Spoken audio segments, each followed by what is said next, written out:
हाँ जी बच्चों, कैसे हो आप लोग? बढ़िया। तो सप्लाई में हमारा अगला टॉपिक क्या है? Elasticity of supply.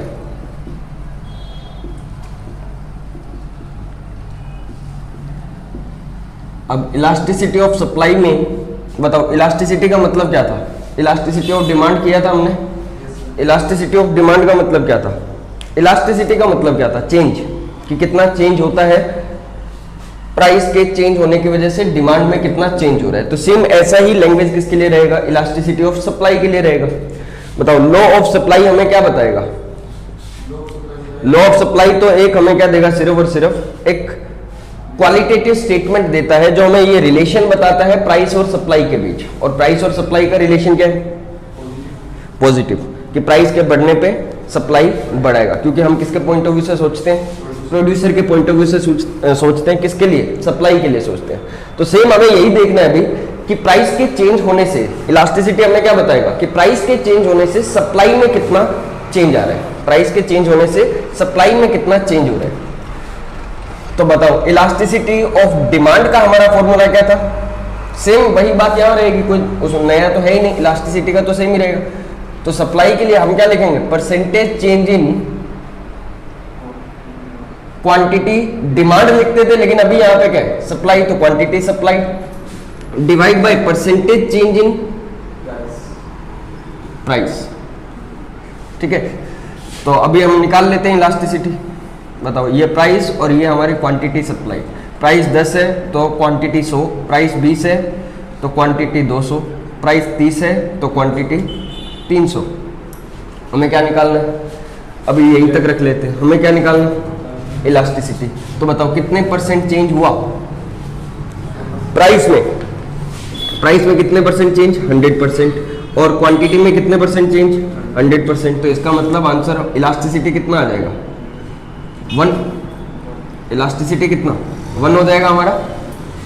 ठीक है, अच्छा एक अब इसमें कुछ नया नहीं है। ठीक है, क्या हमें यहाँ पे माइनस का साइन लगाना है? क्या इस केस में हमें माइनस का साइन लगाना है? डिमांड में हम क्या कर लेते थे? इधर माइनस का साइन लगा लेते थे, लेकिन यहाँ लगाने की जरूरत हमें है ही नहीं। क्यों नहीं है? क्योंकि दोनों में रिलेशन कैसा है? पॉजिटिव। तो इधर आंसर हमारा नेगेटिव नहीं आएगा कभी भी। इधर हमारा आंसर क्या रहेगा? पॉजिटिव ही रहेगा। या इसको थोड़ा आप वैसे करना चाहो तो हमारा इलास्टिसिटी का हम फॉर्मूला क्या लिखते थे? New minus old divide by old. तो न्यू कितना है? पहले डिमांड पे सप्लाई पे आते हैं, क्वांटिटी पे 200 माइनस 100 डिवाइड बाय 100 इंटू 100। और नीचे क्या आ जाएगा? 20 माइनस 10 डिवाइड बाय 10 इंटू 100। तब भी आपका आंसर क्या आएगा? 1। ठीक है, तो सेम ये वही है, इसमें कुछ नया था ही नहीं। इलास्टिसिटी में हमारा कुछ नया है ही नहीं, बस सिर्फ एक ही पॉइंट है। अच्छा, इसी के लिए हम एक फॉर्मूला और भी लिखते थे डिमांड के केस में इसकी जगह पे। और वो फॉर्मूला क्या था? Delta Q divide by delta P into P0 divide by Q0। लेकिन डिमांड के केस में हम माइनस लगाते थे और यहाँ हमें कोई माइनस नहीं रखना। ठीक है, तो इलास्टिसिटी सेम वही है, जैसा हम डिमांड में पढ़ के आए थे वैसा ही यहाँ पे सप्लाई में भी हमें इलास्टिसिटी मिलेगा। अच्छा, कितने टाइप की इलास्टिसिटी थी? या मैं बोलूँ कि प्राइस इलास्टिसिटी कितने टाइप की थी? 5 तरीके की थी ना। क्या क्या थी इलास्टिसिटी? एक से ज्यादा, एक से कम, 1, 0, इनफाइनाइट, है ना। बताओ, एक हम लिखते हैं परफेक्टली इलास्टिक। परफेक्टली इलास्टिक में क्या होता था? मतलब इलास्टिसिटी का वैल्यू कितना आ रहा है? इनफाइनाइट। इलास्टिसिटी का वैल्यू कितना है? इनफाइनाइट। अच्छा बताना, इस केस में कहां पे चेंज हो रहा था, कहां पे नहीं हो रहा था? इनफाइनाइट चेंज कब होगा? जब बहुत छोटा सा चेंज, स्मॉल चेंज होगा प्राइस में, लेकिन डिमांड में बहुत ज्यादा चेंज हो जाता था। तो सेम ऐसी ही बात यहां करेंगे, क्योंकि फॉर्मूला तो हमने सेम ही रखा है। तो प्राइस में स्मॉल, हल्का सा, बिल्कुल छोटा सा चेंज हुआ और सप्लाई में क्या हो रहा है? इधर बहुत ज्यादा चेंज होगा। तो ऑलमोस्ट 0% चेंज किसमें? प्राइस में। और डिमांड में कितना भी चेंज हो सकता है? डिमांड में कितना भी चेंज हो सकता है। इसको एग्जांपल के थ्रू लिखना चाहो तो एग्जांपल के थ्रू लिख लो। प्राइस 10, नया भी 10, लेकिन क्वांटिटी कितनी हो गई? 100 से 200 हो गई। तो 0% चेंज प्राइस में और क्वांटिटी में 100% चेंज। तो आंसर आपका क्या आ जाएगा? इनफाइनाइट। ऐसे में बताओ, डायग्राम क्या बनेगा सप्लाई का? सप्लाई का डायग्राम क्या बनेगा? Horizontal straight line. यहाँ पे आपकी इलास्टिसिटी कितनी है? इनफाइनाइट। सेम बिल्कुल किसके जैसा बना? डिमांड वाले के जैसे। ऐसे ही अगर हम लेते हैं परफेक्टली इन इलास्टिक, तो मतलब आंसर क्या आएगा आपका? इलास्टिसिटी का वैल्यू क्या होगा परफेक्टली इन इलास्टिक में? इलास्टिसिटी कितना? 0। ये कब होगा? जब प्राइस में चेंज हुआ, लेकिन किसमें चेंज नहीं हुआ? सप्लाई में कोई चेंज हुआ ही नहीं। प्राइस 10 से 20 हो गया, लेकिन सप्लाई आपकी क्या रही? पहले भी 100 थी और अभी भी कितनी है? 100। तो 100% चेंज प्राइस में और 0% चेंज सप्लाई में। तो आपका क्या हो जाएगा? 0% डिवाइड बाई 100%। इलास्टिसिटी की वैल्यू क्या आ गई? 0। ठीक है। ऐसे केस में आपका डायग्राम क्या बनता होगा? Vertical straight line. ये आपकी इलास्टिसिटी है। यहाँ पे प्राइस रखते हो, यहाँ पे क्वांटिटी रखते हो, यहाँ पे भी क्वांटिटी, यहाँ पे भी, यहाँ प्राइस। ठीक है। तो ये हो गए हमारे दो तरीके की इलास्टिसिटी, सेम जैसा हमने डिमांड में किया था। अच्छा, अब हम करते हैं यूनिटरी इलास्टिक या यूनिट इलास्टिक। ये कब होता था? जब इलास्टिसिटी की वैल्यू कितनी हो? 1। जब इलास्टिसिटी की वैल्यू कितनी हो? 1। बताओ, पहले वाला एग्जांपल हमारा 10 से कितना हुआ? 20 और क्वांटिटी कितनी हो गई? 100 से 200। कितना हो गया? 100% चेंज किसमें? प्राइस में। और 100% चेंज किसमें? सप्लाई में। तो आंसर आपका क्या आएगा? 1। इलास्टिसिटी हमारी कितनी आएगी? 1। अब ऐसे केस में अगर आप डायग्राम बनाओगे, इसको अगर सही से बनाओगे, तो आपका जो डायग्राम आएगा वो इस तरीके से ये डायग्राम आएगा आपका। Straight line upward slope curve, straight line upward slope curve. ठीक है। तो ये आपकी इलास्टिसिटी कितनी है? 1 यहाँ पर। ठीक है। इसमें एक खास बात ध्यान रखना, यहाँ पे जो सप्लाई कर्व होगा, ये याद रखने वाली बात जो है वो हमारी क्या है, क्योंकि बाकी सब तो सेम डिमांड के जैसा ही था। याद यहाँ पे क्या रखना है कि यहाँ पे जो हमारा इलास्टिसिटी, ये जो सप्लाई कर्व है, जब इलास्टिसिटी कितनी हो? 1 हो, तो जो सप्लाई कर्व होगा वो कहां से स्टार्ट होगा? स्टार्ट फ्रॉम 0, या इसको और क्या बुला सकते हैं? Start from origin. ओरिजिन से स्टार्ट होता है। ठीक है। अगर आप सही तरीके से ये डेटा को इधर अगर फीड करोगे, तो आपका जो सप्लाई कर्व होगा वो इस तरीके से बनकर आने वाला है। ठीक है। नेक्स्ट और बताओ, और कितनी, और क्या इलास्टिसिटी थी हमारी? हाँ, 1 से कम और 1 से ज्यादा। बताओ, रिलेटिवली इलास्टिक मतलब इलास्टिसिटी 1 से ज्यादा। तो मैंने यहाँ पे प्राइस क्या रख दिया? 10। 10 से कितना हुआ? 15। तो 50% चेंज किसमें? प्राइस में। और क्वांटिटी में तो सेम ही। तो यहाँ पे आंसर क्या आ जाएगा आपकी? इलास्टिसिटी क्या आ जाएगी? 2। ऐसे में जो सप्लाई कर्व बनेगा वो आपका क्या बनेगा? ये आपका सप्लाई कर्व होगा, मतलब इलास्टिसिटी कितनी? बताओ, फ्लैटर होना चाहिए ना? जब इलास्टिसिटी ज्यादा हो तो कर्व कैसा होना चाहिए? फ्लैटर होना चाहिए। तो ये थोड़ा कर्व क्या है हमारा? फ्लैटर कर्व है। इलास्टिसिटी क्या होगी आपकी? 1 से ज्यादा होगी। खास बात ध्यान रखने की क्या है? किसको कट कर रहा है बताओ? वाई एक्सिस को, है ना? तो यहां पे अगर मैं बोलूं तो ये किसको कट करेगा? Y axis. या ऐसे भी बोल सकते हैं, स्टार्ट फ्रॉम वाई एक्सिस, कुछ भी बोल दो इसको। ठीक है। अब कई बार आपके क्वेश्चन में देखो, ये भी अब एक ही बात ध्यान रखने जोगी है यहाँ पे ना, एक ही बात ध्यान रखने लायक थी, और वो क्या थी कि वाई एक्सिस से स्टार्ट होगा, ये वाई एक्सिस को कट करेगा ये। अब कई बार वाई एक्सिस की जगह क्वेश्चन में आपको क्या दे देगा? Price axis. तब भी बात सेम ही है। प्राइस एक्सिस कौन सा हो गया? जहां पे वाई है, यही तो है। और लास्ट हमारा क्या है? Relatively in elastic. यहां पे वैल्यू क्या होगी इलास्टिसिटी की? 1 से कम। ये कब होगा? ये लो, यहाँ पे मैंने क्या कर दिया? 150%। तो कितना हो गया? 50%। 150 अमाउंट रखा तो क्या आ गया? 50%। समझ आ रही है ना ये बात? मैं थोड़ा शॉर्ट में बता रहा हूँ क्योंकि ऑलमोस्ट किसके जैसा हो चुका है, डिमांड में हो चुका है। ऐसे केस में आपका जो सप्लाई कर्व बनेगा वो क्या बनेगा? क्या बनना चाहिए? थोड़ा स्टीपर बनना चाहिए। तो यहाँ पे आपका ये सप्लाई कर्व होगा, इलास्टिसिटी क्या होगी? 1 से कम होगी। बताओ यहाँ पे ध्यान रखने लायक बात क्या, ये किसको कट करेगा,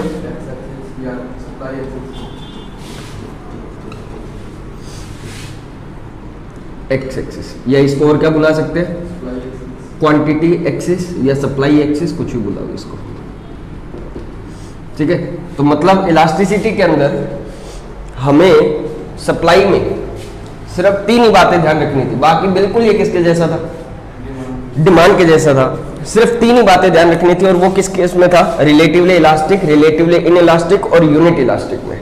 रिलेटिवली इलास्टिक में हम क्या कहते हैं कि ये जो सप्लाई कर रहे हैं वो आपका वाई एक्सिस को कट करेगा या प्राइस एक्सिस को कट करेगा।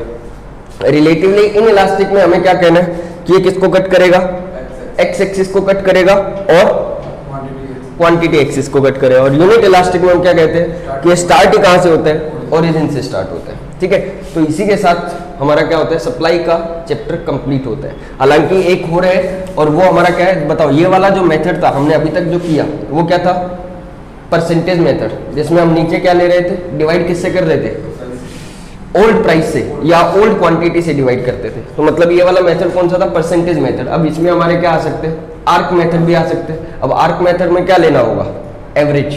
नीचे बताओ, नीचे हम क्या रखेंगे, डिवाइड किससे करेंगे, एवरेज से करेंगे, ना कि ओल्ड क्वांटिटी या ओल्ड प्राइस। बस एक वो आर्क मेथड और है, वो आपको सीधा समझ आ जाएगा, बिल्कुल डिमांड के जैसा ही था वो भी। ठीक है, चलिए जी, थैंक यू। इसी के साथ हमारा कौन सा चैप्टर कंप्लीट होता है, सप्लाई का चैप्टर कंप्लीट होता है। हाँ जी बच्चों, तो नेक्स्ट हम जो कर रहे हैं एक हमारा नया चैप्टर है। वैसे आप लोगों की बुक में ये जो चैप्टर नंबर 4 में दिया होगा, चैप्टर नंबर 4 की सेकंड यूनिट जो है वो हम कर रहे हैं अभी। ठीक है, यूनिट नंबर 2 किससे लिंकेज है इसका, वो हमारा क्या है, सुनो। इसको हम क्या बुलाते हैं, नॉर्मली अलग अलग नाम दे सकते हैं हम। इसको ये भी बुला सकते हैं मार्केट इक्विलिब्रियम।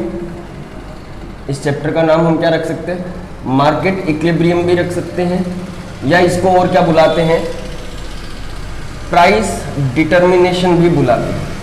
क्या कॉन्सेप्ट है इसको हम समझते हैं। ठीक है, प्राइस और क्वांटिटी डिटर्मिनेशन। ठीक है, अब हम पहले ये समझते हैं कि मार्केट इक्विलिब्रियम का मतलब क्या है, या पहले इक्विलिब्रियम का मतलब क्या है। तो इक्विलिब्रियम जो होता है वो नॉर्मली हम इक्विलिब्रियम वर्ड कहाँ यूज करते हैं, जहां पे हमें कुछ बैलेंस बिठाना होता है। स्टेट ऑफ बैलेंस जो है या कंडीशन ऑफ बैलेंस जो है वो हमारे लिए क्या कहलाती है, इक्विलिब्रियम कहलाती है। ठीक है, तो जब हम किसी चीज में बैलेंस बिठाते हैं तो वहां के लिए हम वर्ड क्या यूज करते हैं, इक्विलिब्रियम वर्ड यूज करते हैं। तो हमें क्या बिठाना है, मार्केट में एक बैलेंस बिठाना है। देखो अभी तक हमने जो बात की वो हमने बात की, पहली बात तो डिमांड की, और मतलब ये किसके पॉइंट ऑफ व्यू से बात की थी हमने, कंज्यूमर के पॉइंट ऑफ व्यू से बात की थी। और एक बात हमने की किसके पॉइंट ऑफ व्यू से, सप्लाई की, जो किसके पॉइंट ऑफ व्यू से था, प्रोड्यूसर के पॉइंट ऑफ व्यू से था।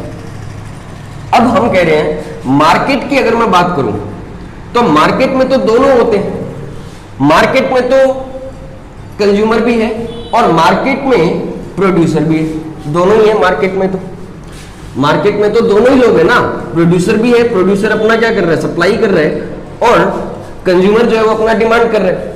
अब दोनों के पॉइंट ऑफ व्यू अपने अलग अलग थे, दोनों अलग अलग तरीके से चलते थे। कंज्यूमर अलग तरीके से डिमांड कर रहा था, सप्लायर या प्रोड्यूसर जो है वो अलग तरीके से सप्लाई कर रहा था। कंज्यूमर जो है वो कहता था भैया जैसे जैसे प्राइस क्या होगा, ज्यादा होगा मैं डिमांड कम करूंगा, यही था। जैसे जैसे प्राइस ज्यादा होगा मैं डिमांड क्या करूंगा, कम करूंगा। तो जैसे जैसे प्राइस बढ़ा तो वैसे वैसे क्वांटिटी डिमांड क्या हुई, कम हुई। 10 कंज्यूमर क्या कह रहा है कि भैया जब प्राइस 10 रुपए होगा मैं कितनी डिमांड करूंगा, 300 यूनिट की। प्राइस जब 20 हो जाएगा मैं अपनी डिमांड कम कर दूंगा, उसने कहा जी मैं 200 यूनिट की डिमांड करूंगा। प्राइस जब 30 हो जाएगा कहता है वो डिमांड कम करूंगा। ये किसका पॉइंट ऑफ व्यू था, ये अपना कंज्यूमर का पॉइंट ऑफ व्यू था। अच्छा, सप्लायर का अपना अलग कहना था। सप्लायर कह रहा था जब प्राइस क्या होगा, बढ़ेगा तो मैं ज्यादा सप्लाई करूंगा, जब प्राइस क्या होगा, इंक्रीज होगा तब मैं ज्यादा सप्लाई करूंगा। जब प्राइस क्या होगा 10 होगा तो मैं 100 क्वांटिटी सप्लाई करूंगा। जब प्राइस क्या होगा 20 होगा तो मैं 200 की क्वांटिटी सप्लाई करूंगा। प्राइस जब 30 होगा तो मैं 300 की क्वांटिटी सप्लाई करूंगा। ये किसका कहना था, प्रोड्यूसर का कहना था। अब हम मार्केट में जब है तो मार्केट में तो दोनों लोग आने वाले हैं, मार्केट में तो दोनों लोग आने वाले हैं और हमें क्या करना है, इनमें एक बैलेंस बिठाना है कि मार्केट में क्या प्राइस होगा, इससे हमें ये भी मालूम चल जाएगा, क्योंकि मैंने इसका एक दूसरा नाम क्या लिखा था, प्राइस डिटर्मिनेशन। या मार्केट में कितनी क्वांटिटी सेल होगी ये भी हमें कहां से मालूम चल जाएगा, यहीं से ही मालूम चल जाएगा। तो एक मार्केट में बैलेंस बिठाना है, कंज्यूमर अपनी अलग बात कहता है, प्रोड्यूसर अपनी अलग बात कहता है, दोनों को बैलेंस बिठाने के लिए मैं क्या करूं बताओ, ऐसा क्या प्राइस रखूं मार्केट में कि जिससे कंज्यूमर भी खुश हो और सप्लायर भी खुश हो, ऐसा क्या प्राइस रखूं।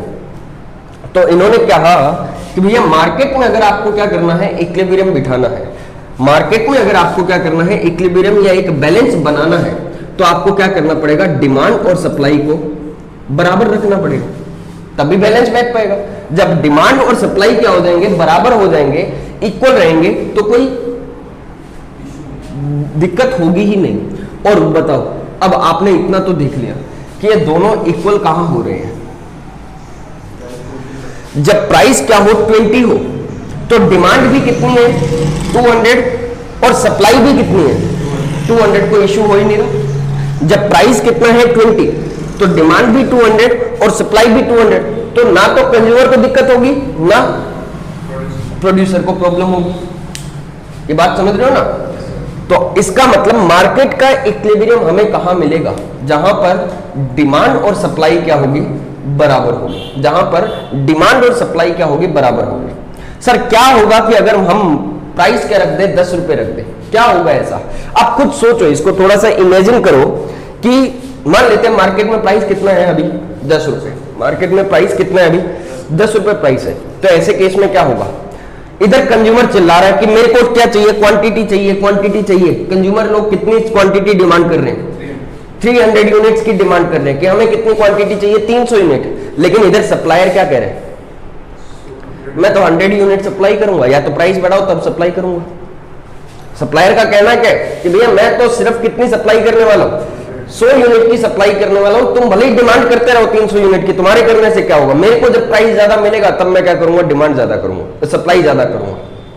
और वैसी बात है, क्या करना पड़ेगा ऐसे केस में, प्राइस बढ़ाना पड़ेगा। क्या सप्लाई ज्यादा चाहिए तो प्राइस बढ़ाना पड़ेगा। अब अगर आपने प्राइस बढ़ाया 10 रुपए से ज्यादा किया तो दो इफेक्ट पड़ेंगे, इधर से प्रोड्यूसर तो खुश है, इधर से प्रोड्यूसर तो खुश हो गया कि ठीक है प्राइस बढ़ रहा है तो वो अपनी सप्लाई धीरे धीरे बढ़ाएगा। लेकिन एक आदमी नाराज है, अभी कंज्यूमर नाराज है क्योंकि प्राइस बढ़ रहा है, तो वो अपनी डिमांड अभी क्या करेगा, कम करेगा। तो एक ऐसी सिचुएशन आएगी। अभी बताओ, आपकी बैलेंस शीट वाला जैसा माहौल बन गया, क्या बना कि अगर प्राइस बढ़ेगा तो प्रोड्यूसर अभी के लिए, पहले जब प्राइस 10 रुपए था तब क्या माहौल था, डिमांड तो 300 रुपए लेकिन सप्लाई सिर्फ क्या थी 100। अब जब प्राइस क्या होगा, इंक्रीज होगा, तो प्रोड्यूसर अपनी सप्लाई बढ़ा रहा है लेकिन कंज्यूमर अपनी डिमांड क्या करेगा, कम करेगा। और जहां पे ये दोनों मैच होते हैं वही हमारा क्या होता है, मार्केट का इक्विलिब्रियम पॉइंट होता है। ठीक है, मार्केट का इक्विलिब्रियम पॉइंट होगा। और इसी चीज को एक डायग्राम की हेल्प से समझते हैं। अच्छा, एक इसका उल्टा भी ले सकते हैं, क्या होगा अगर मार्केट में प्राइस 30 हो तो बताओ क्या होगा, मार्केट में अगर प्राइस 30 चल रहा हो अगर, तो ऐसे केस में डिमांड सिर्फ कितनी है 100 यूनिट्स की, और सप्लायर कितनी सप्लाई करने को रेडी है 300 यूनिट्स की। लेकिन बताओ 300 बेचने के लिए आ तो गया प्रोड्यूसर, लेकिन खरीदेगा कौन 30 रुपए में। खरीदने वाले तो सिर्फ 100 यूनिट ही खरीदेंगे ना, वो तो सिर्फ 100 यूनिट खरीदेंगे, 200 यूनिट एक्स्ट्रा बची रहेगी।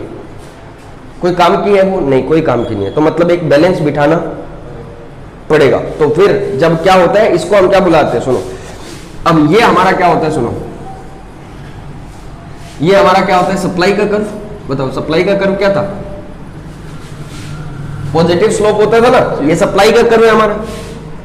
और ये हमारा क्या है, डिमांड का कर्व। मान लेते हैं यहां पे ये क्या है, प्राइस जो है वो कितना है 10 रुपए। प्राइस जब 10 है तो क्वांटिटी सप्लाई कितनी की जा रही थी 100 यूनिट्स की, और जब क्वांटिटी कितनी हो गई, प्राइस 10 है तो डिमांड कितनी हो रही थी 300 यूनिट की। अब उसी चीज को हम डायग्राम की फॉर्म में लेके आ रहे हैं। अच्छा, जब प्राइस कितना था 30 था, जब प्राइस कितना था 30 था, तो डिमांड कितनी हो रही थी 100 यूनिट की, और जब प्राइस कितना था, सॉरी सप्लाई कितनी थी 30 के प्राइस पर 300। और जब 20 रुपए प्राइस होता है तो ऐसे केस में डिमांड और सप्लाई दोनों ही कितनी है? 200। ये चीज समझ आ रही है? डायग्राम समझ आ रहा है? ये वाला डिमांड का कर्व, ये वाला सप्लाई का कर्व। अब मैं एक बार इसको तो हटा देता हूं।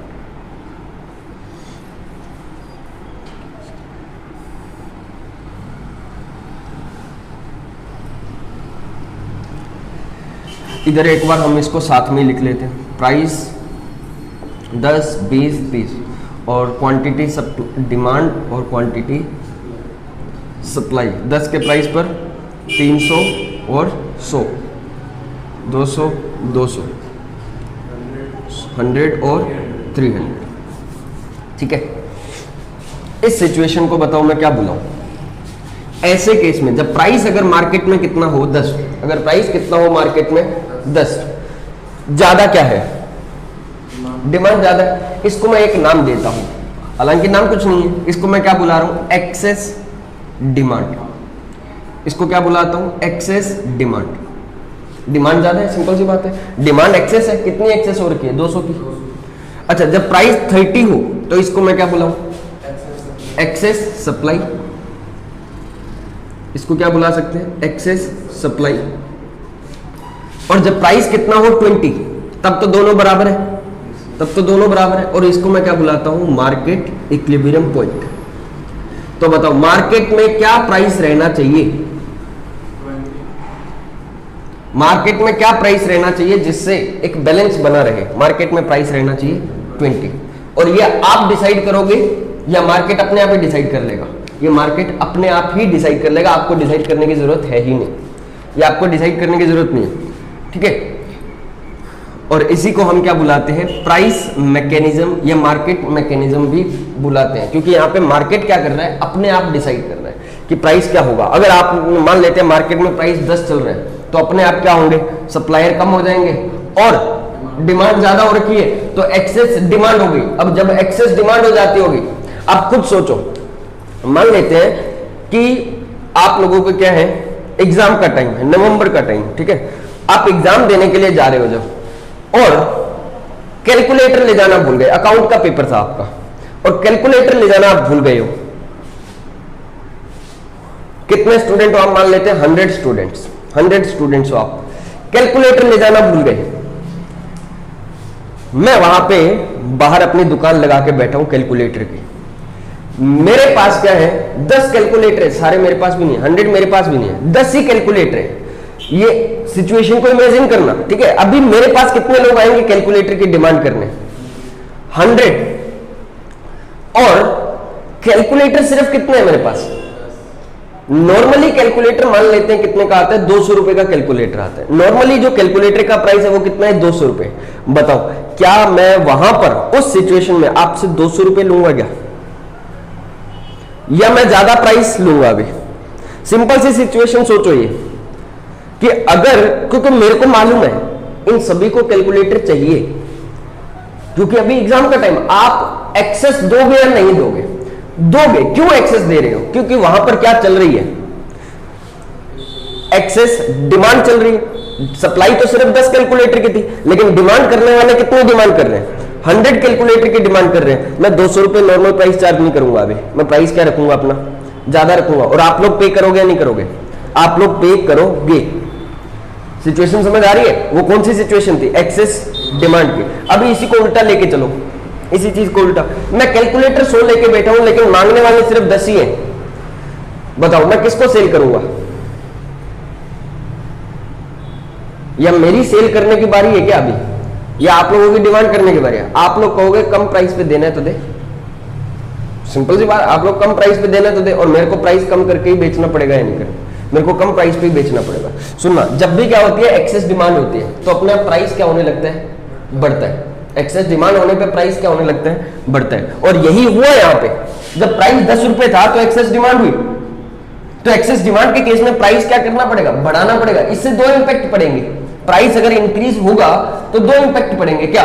एक तो धीरे धीरे जो डिमांड 300 यूनिट की कर रहे थे वो अपने आप कम कर देंगे, वो अपने आप डिमांड क्या करेंगे? कम करेंगे। और सप्लायर क्या करेगा? जब उसको प्राइस ज्यादा मिलेगा तो वो सप्लाई भी क्या करेगा? फिर ज्यादा करेगा। और यहां पे 30 में सोचो, 30 में क्या होगा? जब प्राइस ज्यादा है तो डिमांड कम की जा रही है और सप्लायर सप्लाई ज्यादा कर रहे हैं, लेकिन अब एक्सेस सप्लाई हो गई। अब एक्सेस सप्लाई के केस में क्या करें, प्राइस कम करना पड़ेगा, और जैसे जैसे प्राइस कम करेंगे वैसे वैसे एक तो डिमांड बढ़ जाएगी, एक इम्पैक्ट तो ये है, और दूसरा सप्लाई कम हो जाएगी। ठीक है, अब इसी चीज को यहां से और समझते हैं, थोड़ा टेक्निकल लेके चलते हैं। ये पॉइंट हमारा क्या है, इक्विलिब्रियम पॉइंट, जहां पे डिमांड और सप्लाई दोनों क्या है, बराबर है। मार्केट में ये नॉर्मल प्राइस रहने वाला है, लेकिन क्या होगा अगर मार्केट में प्राइस 30 हो, ये प्राइस रहा, ये प्राइस रहा, तो ऐसे केस में बताओ क्या हुआ, एक्सेस डिमांड या एक्सेस सप्लाई। ये प्राइस है 30 का प्राइस है, तो डिमांड करने वाले सिर्फ 100 है, सप्लाई करने वाले 300, तो मतलब ये क्या चल रही है, एक्सेस सप्लाई। अब एक्सेस सप्लाई के केस में बताओ क्या होना चाहिए, एक्सेस सप्लाई के केस में क्या होना चाहिए, प्राइस कम होगा। एक्सेस सप्लाई के केस में प्राइस कम होगा, प्राइस कम होता है तो डिमांड बढ़ेगी, डिमांड बढ़ेगी और सप्लाई। तो अब थोड़ा सा टेक्निकल बुलाओ, हालांकि मैं पहले करवा चुका हूं। इस पॉइंट से कहां आ जाएंगे हम, यहां, इस पॉइंट से कहां आ जाएंगे, यहां पे। इसका मतलब क्या हुआ, कॉन्ट्रैक्शन या एक्सटेंशन ऑफ डिमांड,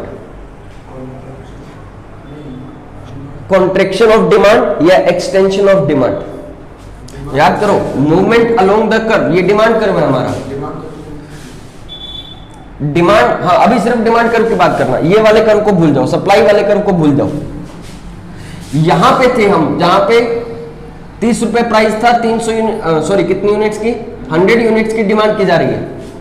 अभी हम कह रहे हैं प्राइस क्या हो गया, कम 20 हो गया, क्या हुआ, डिमांड कितनी हो गई, 200 यूनिट की।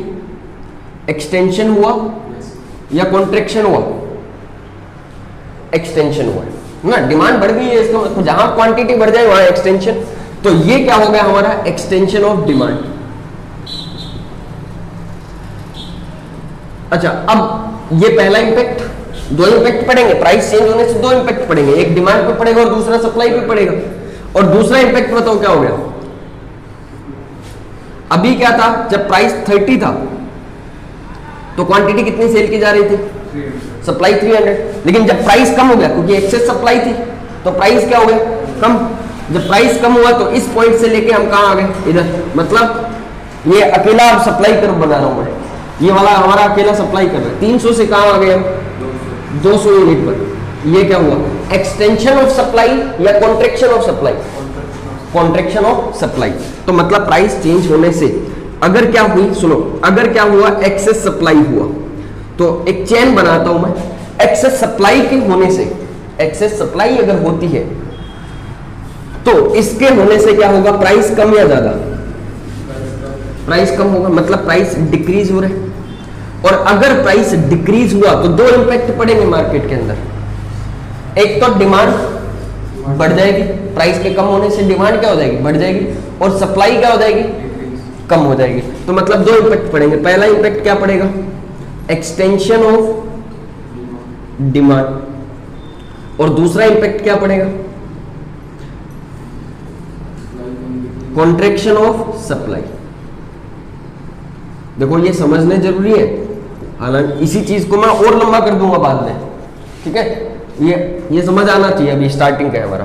तो ये एक्सेस सप्लाई के इफेक्ट पड़ते हैं, ये हमारे अल्टीमेट इफेक्ट है, ठीक है। अब क्या होगा अगर एक्सेस डिमांड हो, मतलब प्राइस अगर क्या है 10 तो एक्सेस डिमांड चलेगी, बताओ नीचे की साइड क्या होगा, एक्सेस डिमांड होगी, यहां एक्सेस डिमांड होगी तो क्या इफेक्ट पड़ेगा, प्राइस बढ़ेगा, एक्सेस डिमांड होगी तो प्राइस बढ़ेगा, और प्राइस के बढ़ने की वजह से डिमांड कम हो जाएगी और सप्लाई बढ़ जाएगी। तो मतलब क्या इफेक्ट पड़ेगा एक्सेस डिमांड के लिए, एक्सेस डिमांड में प्राइस क्या होगा, इंक्रीज होगा, और प्राइस के इंक्रीज होने की वजह से क्या होगा, एक्सटेंशन ऑफ सप्लाई और कॉन्ट्रैक्शन ऑफ डिमांड। ये चीज समझ आ रही है क्या अभी तक की? तो बताओ, पहला तो इक्विलिब्रियम पॉइंट हमारा क्या होता है, वो पॉइंट जहां पे डिमांड और सप्लाई क्या हो जाए, बराबर हो जाए। वो पॉइंट जहां पे डिमांड और सप्लाई क्या हो, बराबर हो। ये किसके पॉइंट ऑफ व्यू से बात कर रहे हैं, हम प्रोड्यूसर के पॉइंट ऑफ व्यू से या कंज्यूमर के पॉइंट ऑफ व्यू से या मार्केट के पॉइंट ऑफ व्यू से, मार्केट के पॉइंट ऑफ व्यू से बात कर रहे हैं ना। तो मार्केट में जहां पे डिमांड और सप्लाई बराबर हो जाए वो पॉइंट हमारा क्या कहलाता है, इक्विलिब्रियम पॉइंट कहलाता है। ठीक है, अगर मार्केट में प्राइस क्या है, ज्यादा है, तो ऐसे केस में क्या होगा, एक्सेस सप्लाई। प्राइस ज्यादा है, डिमांड करने वाले कम होंगे, सप्लाई करने वाले ज्यादा लोग हैं, तो एक्सेस सप्लाई होती है। और जहां पे एक्सेस सप्लाई हुई उसकी वजह से फिर प्राइस क्या होगा, कम होगा। 30 से कहा आ गया 20। और प्राइस डिक्रीज होने की वजह से दो इफेक्ट पड़ेंगे, एक तो एक्सटेंशन ऑफ डिमांड होगा और दूसरा कॉन्ट्रैक्शन ऑफ सप्लाई होगा। दूसरा सिचुएशन लेते हैं जिसमें हम कह रहे हैं एक्सेस डिमांड होती है, तो एक्सेस डिमांड होने की वजह से प्राइस इंक्रीज होगा और प्राइस के इंक्रीज होने की वजह से एक्सटेंशन ऑफ सप्लाई और कॉन्ट्रैक्शन ऑफ डिमांड होगा। इतनी बात क्लियर है? चलिए,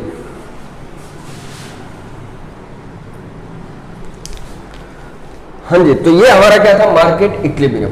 तो अब एक बात बताना पहला तो कि जहां पे डिमांड और सप्लाई बराबर हो रहा है, ये जो प्राइस आएगा, प्राइस कितना आया था 20, और ये जो क्वांटिटी आएगी इसको हम क्या बुलाएंगे, इक्विलिब्रियम प्राइस, और इसको हम क्या बुलाएंगे, इक्विलिब्रियम क्वांटिटी। बैलेंस प्राइस यही रहना चाहिए मार्केट में और बैलेंस क्वांटिटी यही रहनी चाहिए मार्केट में, जिससे कंज्यूमर और प्रोड्यूसर दोनों को दिक्कत ना हो। ठीक है, चलो अब मैं इसमें क्या कर रहा हूं, कुछ चेंज कर रहा हूं। इसमें हमने क्या कर रहा हूं, थोड़ा सा चेंज कर रहा हूं। चेंज हमारा क्या है, सुनना, और ये इफेक्ट समझना बहुत जरूरी है आसान, स्टार्टिंग में हो सकता है थोड़ा सा मुश्किल लगे, लेकिन एक बार ये समझ आ गया तो फिर कहीं दिक्कत आएगी नहीं हमें। ठीक है, अभी मान लेते हैं मार्केट में प्राइस क्या है, 10, 20, 30, तीन हो सकते हैं, कोई भी हो सकते हैं। क्वांटिटी डिमांड जो है वो कितनी है, 300, 200 और 100, और क्वांटिटी सप्लाई कितनी है, 100, 200 और 300। बताओ इसके हिसाब से इक्विलिब्रियम पॉइंट कहां आएगा, इक्विलिब्रियम पॉइंट कहां आएगा, 20 पर। इक्विलिब्रियम प्राइस क्या होगा, 20, और इक्विलिब्रियम क्वांटिटी क्या होगी, 200, यही रहने वाले।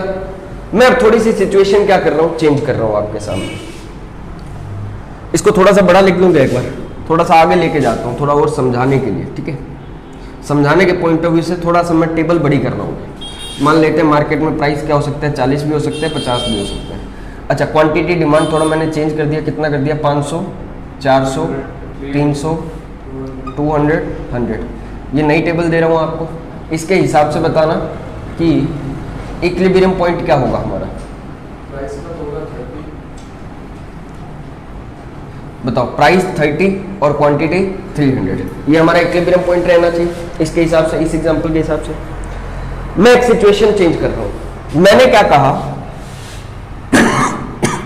कि लोगों की इनकम, कंज्यूमर की जो इनकम थी वो कितनी थी, यहां पर 10,000 रुपए थी। ऑन एन एवरेज कंज्यूमर की इनकम कितनी थी, 10,000 रुपए सभी कंज्यूमर्स की इनकम थी।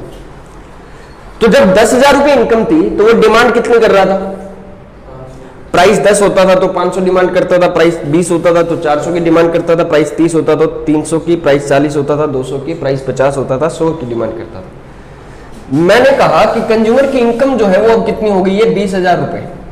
मेरे को बताओ इनकम बढ़ने का इफेक्ट क्या रहता है।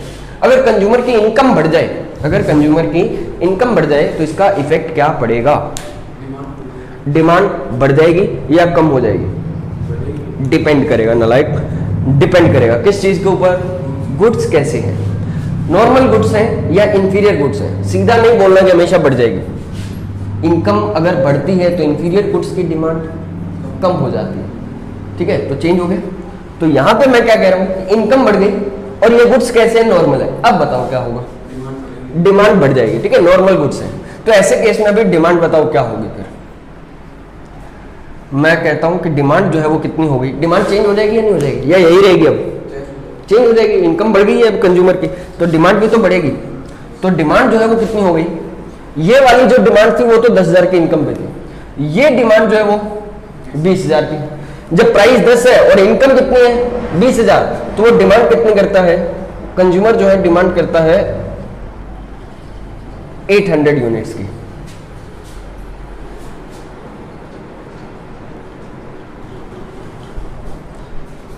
तो हमारा जो अभी अगर इनकम हम कितनी रखते हैं 20,000, तो डिमांड क्या हो जाएगी, बढ़ जाएगी। प्राइस 10 तो डिमांड मान लेते हैं कितनी हो गई 700, 20 तो डिमांड कितनी हो गई 600, 30 तो डिमांड कितनी हो गई 500, 400, 300, ऐसे नीचे चलता जाएगा, चेंज होता रहेगा। अब हमें क्या ढूंढना है, इक्विलिब्रियम ढूंढना है। क्या हमारा इक्विलिब्रियम प्राइस वही रहेगा जो पहले था, नहीं, हमारा इक्विलिब्रियम प्राइस पहले तो कितना था 30।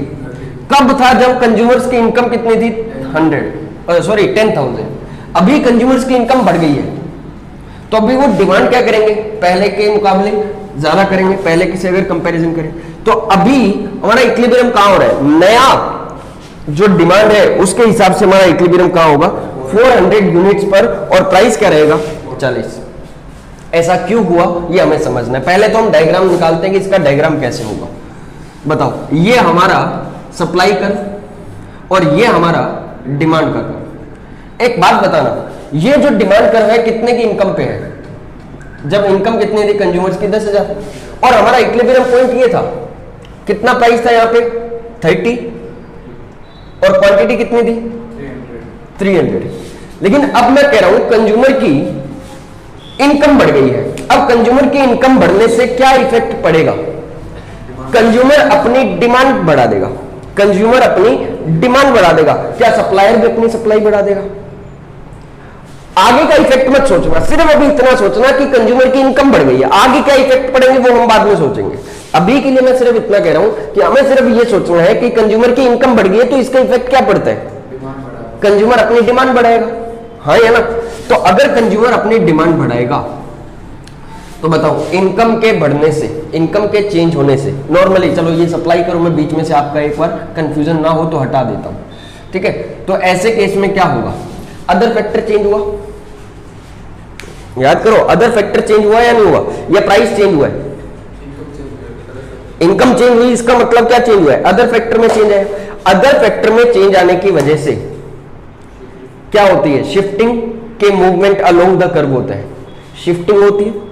प्राइस में चेंज होता है तो movement along the curve, extension या कॉन्ट्रिक्शन होगा तब, अगर प्राइस में चेंज होता है। लेकिन मैं कह रहा हूं यहां पे अदर फैक्टर चेंज हुआ तो इसका मतलब शिफ्टिंग होगी ना।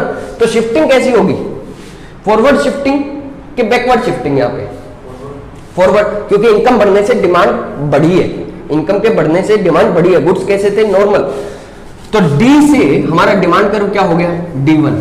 डी से हमारा डिमांड कर्व क्या हो गया, D1। क्या हुई, फॉरवर्ड शिफ्टिंग। क्या हुआ, फॉरवर्ड शिफ्टिंग।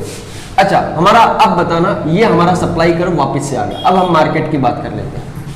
पहले हमारा इक्विलिब्रियम पॉइंट क्या था, ये 30 था ना। बताओ, जब तक ये वाला डिमांड कर्व नहीं था, जब तक इनकम कितनी नहीं थी 20,000 नहीं थी, तब तो 10,000 की इनकम पे चल रहे थे ना, तब हमारा डिमांड कर्व यही था। हमारा इक्विलिब्रियम प्राइस 30, इक्विलिब्रियम क्वांटिटी 300। अब मैं कह रहा हूं कि कंज्यूमर की इनकम बढ़ गई है तो डिमांड भी बढ़ गई, तो डिमांड कर्व हमारा क्या हो गया, शिफ्ट हो गया। डी से क्या हो गया, D1 हो गया है, डिमांड कर्व हमारा शिफ्ट हो गया, फॉरवर्ड शिफ्टिंग हो गई। प्राइस चेंज हुए क्या, अभी हमने कुछ भी चेंज और नहीं किया, सिर्फ और सिर्फ एक ही चीज चेंज की थी, सिर्फ इनकम चेंज की थी और कुछ चेंज नहीं किया। बताओ, हमने सिर्फ क्या लिखा, इनकम इंक्रीज हुई, तो इनकम इंक्रीज होने से क्या इफेक्ट पड़ेगा। अब हम इफेक्ट लिखेंगे इसके, ठीक है। इनकम के इंक्रीज होने से क्या इफेक्ट पड़ेगा, डिमांड बढ़ेगी। कर्व के थ्रू बताओ कि कर्व में क्या, इस डायग्राम में क्या इफेक्ट पड़ रहा है। एक तो कंज्यूमर अपनी डिमांड ज्यादा कर देगा। अगर इनकम इंक्रीज होती है, इंक्रीज इन इनकम अगर हुआ तो क्या इफेक्ट पड़ेगा। तो पहला इफेक्ट मैं अगर देखूं तो मेरे को यही समझ आ रहा है कि फॉरवर्ड शिफ्टिंग हो रही है डिमांड कर्व में, और मेरे को अभी कुछ समझ नहीं आ रहा आगे का। तो अगर इनकम बढ़ रही है तो हमने यहां पे क्या देखा, फॉरवर्ड शिफ्टिंग हुई किसके अंदर, डिमांड कर्व में। अगर इनकम बढ़ी तो फॉरवर्ड शिफ्टिंग हुई, पहला इफेक्ट यही समझ आया। क्या प्राइस चेंज हुआ अभी तक हमने वो बात नहीं की। प्राइस तो अभी मार्केट में हमने माना 30 है, प्राइस चेंज नहीं हुआ। प्राइस तो अभी भी 30 है, लेकिन कंज्यूमर अभी डिमांड कितनी कर रहा है? प्राइस 30 होने पे कितना लिखा था हमने 30 की डिमांड पे? नहीं, वो तो पहले था, 300 तो पहले था। अभी कितनी हुई? 30 पे 500। 30 पे कितना था? यहाँ पे जो अभी बनाया था मैंने, वहां पे कितनी थी डिमांड? 500। बताओ कौन सी सिचुएशन आ गई? अभी एक बात बताना, क्या मैं ये बोल दूं कि ये वाला तो डिमांड कर्व हट ही गया एक तरीके से, क्योंकि इनकम तो 10,000 से कितनी हो चुकी है? 20,000। तो अभी कंज्यूमर तो इस डिमांड कर्व पे, ना कि इस डिमांड कर्व पे। कंज्यूमर तो नई डिमांड कर्व पे। तो अगर मैं ये वाली सिचुएशन देखूं तो ये सिचुएशन मेरे लिए क्या बन गई? जब प्राइस 30 है तो सप्लायर तो 300 ही सप्लाई कर रहा है, सप्लाई में कुछ चेंज नहीं किया हमने। और चेंज सिर्फ किसमें हुआ? डिमांड के अंदर, एक्सेस डिमांड। कौन सी सिचुएशन बन गई बताओ? फॉरवर्ड शिफ्टिंग होने से कौन सी सिचुएशन बन गई हमारी? एक्सेस डिमांड की सिचुएशन बन गई। हम एक चैन समझ रहे हैं इसको पूरा। फॉरवर्ड शिफ्टिंग होने से क्या सिचुएशन बन गई? सप्लायर तो अभी 300 ही सप्लाई कर रहा है, लेकिन डिमांड कितनी हो गई है? 500 की। तो इसका मतलब क्या हो गया हमारा? एक्सेस डिमांड की सिचुएशन। और जहां पे एक्सेस डिमांड हो जाती है वहां पे बताओ, जहां पे एक्सेस डिमांड हो जाए वहां पे प्राइस बढ़ेगा। प्राइस बढ़ेगा किसकी वजह से? बड़ा प्राइस, एक्सेस डिमांड होने की वजह से हमारा प्राइस क्या हो गया? इंक्रीज हो गया। तो मैं कहता हूं प्राइस क्या हो गया? इंक्रीज। तो प्राइस अभी क्या जाना चाहिए? प्राइस अभी 30 से ऊपर जाना चाहिए। प्राइस 30 से ऊपर जाएगा तो इफेक्ट क्या पड़ेगा? दो इफेक्ट। प्राइस अगर ऊपर जाएगा तो दो इफेक्ट। पहला इफेक्ट क्या पड़ेगा? Contraction of demand, contraction of demand. दूसरा एक्सटेंशन ऑफ सप्लाई।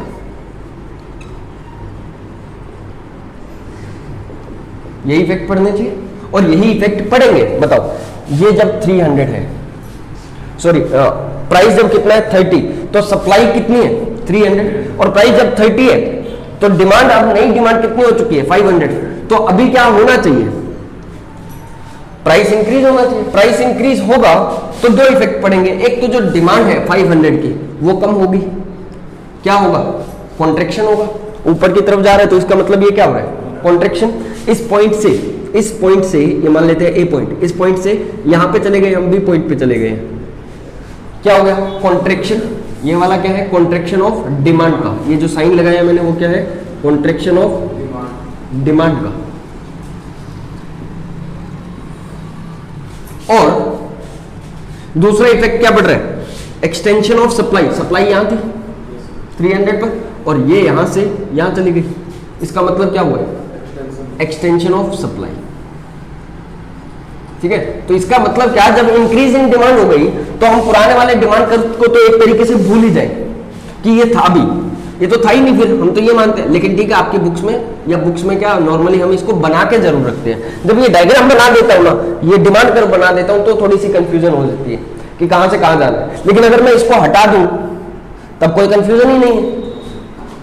ठीक है, बना के रखना ही नहीं, हमें बना के रखना है नहीं, हमें कुछ नहीं बनाना। हमारे तो एमसीक्यू आने वाले हैं। सर क्वेश्चन क्या पूछेंगे? क्वेश्चन क्या पूछेंगे? क्वेश्चन ये पूछेंगे कि इनकम इंक्रीज हो गई है, इनकम इंक्रीज हो गई है, हमें ये बताइए इक्विलिब्रियम प्राइस और इक्विलिब्रियम डिमांड पर क्या इफेक्ट पड़ेगा? बता सकते हो क्या इफेक्ट पड़ा? इक्विलिब्रियम, पहले इक्विलिब्रियम प्राइस क्या था? पहले इक्विलिब्रियम प्राइस क्या था? 30। और अब इक्विलिब्रियम, पहले क्वांटिटी क्या थी? इक्विलिब्रियम क्वांटिटी 300 थी। अब अगर मैं नया इक्विलिब्रियम देखूं कि प्राइस की इनकम अगर इंक्रीज हो गई है तो नया इक्विलिब्रियम प्राइस क्या आ गया था? 40। इनकम मतलब प्राइस इंक्रीज हुआ, 40 हो गया। और क्वांटिटी भी क्या हो गई है? इंक्रीज। ये अब नया हमारा इक्विलिब्रियम प्राइस मतलब क्वांटिटी 400। तो इक्विलिब्रियम प्राइस और इक्विलिब्रियम क्वांटिटी का क्या इफेक्ट पड़ा? बताओ ओवरऑल अगर इफेक्ट देखूं इक्विलिब्रियम प्राइस पर क्या है और इक्विलिब्रियम क्वांटिटी पर क्या इफेक्ट है, तो ये भी इंक्रीज हुआ है और इक्विलिब्रियम क्वांटिटी भी हमारी इंक्रीज हुई है। चैन समझ आ रही है पूरी? इनकम के इंक्रीज होने से फॉरवर्ड शिफ्टिंग हुई, इनकम के इंक्रीज होने से डिमांड कर्व में फॉरवर्ड शिफ्टिंग हुई, डिमांड कर्व में फॉरवर्ड शिफ्टिंग होने की वजह से प्राइस तो अभी भी 30 था, सप्लाई कितनी रह गई? 300, जबकि डिमांड कितनी हो गई? 500।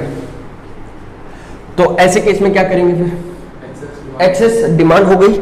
एक्सेस डिमांड होने की वजह से प्राइस इंक्रीज हुआ। प्राइस के इंक्रीज होने की वजह से दो इफेक्ट पड़ गए, एक तो कॉन्ट्रैक्शन ऑफ डिमांड हो गया, एक्सटेंशन ऑफ सप्लाई हो गया। लेकिन ओवरऑल इफेक्ट देखूं तो क्या इफेक्ट पड़ा हमारा, हमें इसी रिजल्ट तक पहुंचना था। ओवरऑल इफेक्ट क्या पड़ा, इक्विलिब्रियम प्राइस भी बढ़ा और इक्विलिब्रियम क्वांटिटी भी बढ़ी। और सिंपल सा सोचो ना तो कुछ बड़ी बात थी नहीं, इतना बिना डायग्राम के भी चलते। तो मैं आपको सिंपल सा अगर बताऊं, अगर बिना सोचे समझे भी हम चलते ना तो हमें क्या करना था, डायग्राम की हेल्प से। भाई हमें ये तो मालूम है ना इक्विलिब्रियम कहाँ होता है, जहां पे डिमांड और सप्लाई बराबर हो जाए। इक्विलिब्रियम तो वही होता है ना, इक्विलिब्रियम कहाँ होता है, जहां पे डिमांड और सप्लाई बराबर हो। तो ये हमारा इक्विलिब्रियम पहले था। अब इन्होंने कहा ये ई पॉइंट था ना हमारा इक्विलिब्रियम, ये हमारा पहले इक्विलिब्रियम प्राइस और ये इक्विलिब्रियम क्वांटिटी। अब मैं कह रहा हूं इंक्रीज इन इनकम हो गया या कोई भी अदर फैक्टर चेंज हुआ है, तो इंक्रीज इन इनकम हुआ तो फॉरवर्ड शिफ्टिंग हो गई। तो नया इक्विलिब्रियम यही आएगा जहां पे डिमांड सप्लाई बराबर हो गई। ये डिमांड करो ये सप्लाई करो, जहां पे डिमांड सप्लाई बराबर वही इक्विलिब्रियम। ओवरऑल इफेक्ट देख लो, ये रहा, प्राइस भी बढ़ गया, क्वांटिटी भी बढ़ गई। ये पूरे को अगर ना समझ आए तो सिंपल सा तो ये तरीका ही था। और प्रैक्टिकली सोचो तो और भी ज्यादा आसान है। प्रैक्टिकली अगर सोचोगे कि डिमांड बढ़ गई है, सप्लाई उतनी है, तो इससे होगा क्या, लोग तो ज्यादा ही खरीदेंगे, सप्लायर बढ़ा देगा अपनी सप्लाई, और क्या, तो प्राइस भी बढ़ेगा और डिमांड भी, मतलब क्वांटिटी भी बढ़ेगी मार्केट के अंदर। तो ये हमारा क्या बन गया, पहला इंक्रीज इन इनकम का केस। कुछ भी केस हो सकता है जिसमें क्या हो, फॉरवर्ड शिफ्टिंग हो। कोई भी केस ऐसा हो सकता है जिसमें मैं ये कह सकता हूं कि कॉम्प्लीमेंट्री गुड्स का प्राइस क्या हो गया, कम हो गया, तो उसकी वजह से भी हमारी डिमांड तो क्या हो जाएगी, शिफ्ट हो जाएगी। अगर कॉम्प्लीमेंट्री गुड्स का प्राइस यहाँ पे इंक्रीज इन इनकम के बजाय मैं क्या लिख दूं, increase in price of complementary goods, तब भी तो यही केस बनेगा। अगर मैं कह दूं कि सब्स्टिट्यूट गुड्स का प्राइस इंक्रीज हो गया, तब भी यही केस बनेगा। ठीक है, तो वो फॉरवर्ड शिफ्टिंग का कोई भी एग्जांपल आ सकता है इधर। अब इसी की जगह मैं उल्टा लेके चलूं, उल्टा क्या लिया मैंने, इंक्रीज इन इनकम के बजाय क्या हो गया, डिक्रीज इन इनकम हो गया। तो ओवरऑल इफेक्ट क्या पड़ेगा, डिक्रीज इन इनकम होने की वजह से, डिक्रीज इन इनकम होने की वजह से क्या इफेक्ट पड़ेगा, ये सोचना है हमें।